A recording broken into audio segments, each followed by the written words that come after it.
Hello and welcome back. This is attorney Alan Edmunds with a new original both podcast and YouTube video. We want to talk today about the National Security Adjudicative Guidelines, and for any of you that don't know what they look like, I'm holding up for the camera the Adjudicative Guidelines 5220.6, and they have the 13 grounds upon which the government uses to revoke or deny your security clearance.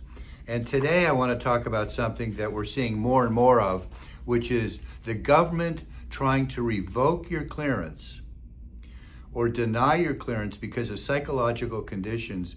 And the concern is that certain emotional, mental, and personality conditions can impair judgment, reliability, and trustworthiness.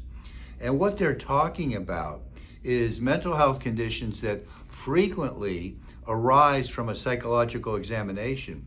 If you're a security clearance holder, the government can require you to be evaluated and to go see a government psychologist or psychiatrist who can write a report. And in over 45 years of doing these cases, I have some bad news for you. I've never seen the government write a favorable report. So that means you have to rebut or defend against this report, and you can do it. It's easy to do when you come to our office, the Edmunds Law Firm, at 800-481-2526. This is not a simple statement by you that the report by the government is flawed or an error. That's not going to fly, and you're going to lose your security clearance and you're going to lose your job. The conditions that they're looking at is behavior. So the behavior is a very, very broad term, but it could be behavior that arises from disruption or events in the workplace. You get in a fight or an argument with a supervisor or a coworker. It could be you returning from lunch with alcohol on your breath. Or it could be a domestic violence over the weekend. The government could find out that you had a fight with your spouse or that the police were called to your residence.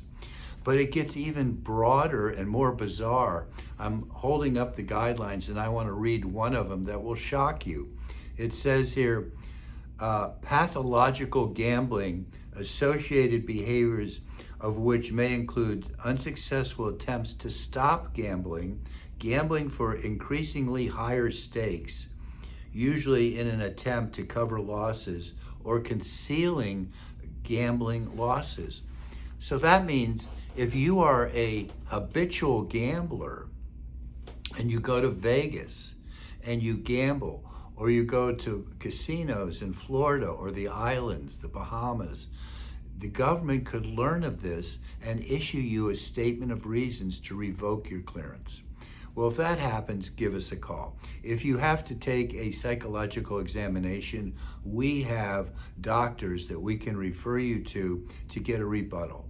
This is attorney Alan Edmunds. You can reach me at 800-481-2526. We're here for you. We want to protect your clearance and we want to protect your job. So give us a call, 800-481-2526. Thank you.